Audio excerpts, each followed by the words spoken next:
So this week, we're going to be doing things a little bit differently, and there's a couple reasons for that. I'm not doing the talking head piece because, well, I messed up my face, and I don't want you guys to have to pay attention to that. That being said, we are going to go ahead and just jump right in, because we're here for ink, we're here for reviews. We're not here to discuss why I should be a little bit more careful when I'm roughhousing with 150 pounds of dog. That's for another day. Anyways, today we're going to be taking a look at some ink cartridges from Kaweco. And why ink cartridges from Kaweco, you may ask? Well, because at the time I bought all these ink cartridges, I didn't realize Kaweco was getting ready to release bottles of ink. We'll be taking a look at the bottles later, but for now, we're going to take a look at the cartridges. So what we have here are 6 short international cartridges that, well, they work out really well in the Kaweco line, because Kaweco makes small pens, pocket pens, you know, the kind of thing you carry in your pocket. This particular color is Paradise Blue, and I've got to say, it actually kind of lives up to the name. I like the price point here. I was able to get 10 Kaweco colors for $25 off of Amazon, and that's 6 cartridges of ink, which is a fairly good amount. It gives you a good taste of the brand, which we're going to go through the entire brand, so that was actually a good thing. And I like the fact that it's a short international cartridge. You don't feel obligated to use a large amount of ink that's in the larger cartridges. You can just go with this small package. I really like how they get 6 of them in here. When they come out, you can see you've got, well, 4 of them. But if you see there at the very bottom, you can see the what is actually the 6th one lying down on its side. And that's pretty cool. I like the minimalistic packaging. They don't use a tin. They don't use anything fancy. They keep it simple. And that's one of the reasons I'm drawn to Kaweco. So let's go ahead, quit talking, and take a look at Paradise Blue. So one of the first things that jumps out to me when we look at this ink blot are the lighter turquoise tones on the right-hand side. Unlike other house brands like Pelican 4001, I really like what Paradise Blue is pulling off here. It's really nice, it's really soothing, and it's a good lighter blue without completely fading over into baby blue or sky blue. I really do like that trait here. Now, when we move over into the transitions, it kind of borders on teal territory as we get more greens showing through, the more saturated this ink gets.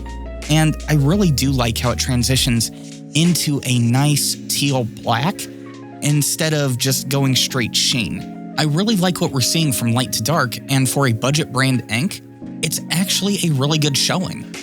So let's go ahead and take a look at the dry times and water performance, and then get over into the writing. We're going to start off with Tomoe. This ink out of a broad nib is functionally dry by 15 seconds, which honestly isn't bad, especially for the color profile we're getting. And as we move on over to Rhodia, we're seeing that we're actually completely dry by the 10-second mark.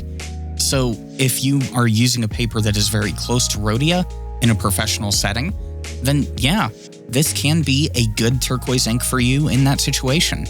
So let's take a look at the water performance. So as we put the water on the page, we're not getting a concerning level of color lifting, but it is present.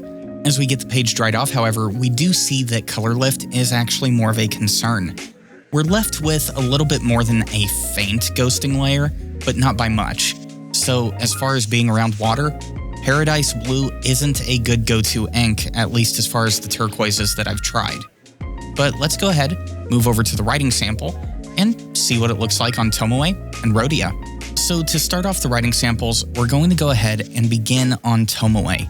The first thing I'm noticing with Paradise Blue here is that it seems to be rather well lubricated.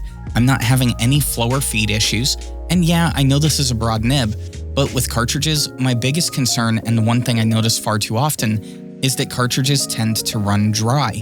And that's not the case here. We're getting good back pressure, which is causing very good ink flow. Also, as it's coming out, I like that it starts in the deeper mids and closer to those transition tones. On Tomoe, I do find that dynamics tend to be better, but I like that in this case, we're getting more of the flatter mids and we're not getting a wide gamut. I know part of that has to be with a broad nib and me being a slower writer, but it's a good starting point, and I would think a good baseline for you to be able to judge based on your particular tempo of writing and nib that you're using. Now let's move on over to Rhodia. Once we're on Rhodia, the game changes a little. We're no longer looking at a consistent broad-to-broad line width. The ink is rather well lubricated, but it is a drier ink, and Rhodia is less forgiving on drier inks when it comes to maintaining the line width that you would see on TR. The one thing that we do maintain, though, is the good color. We're still sitting in that nice, deep mid-turquoise, bordering on teal, and I really like that look from Paradise Blue, so I'm glad that we don't lose that here.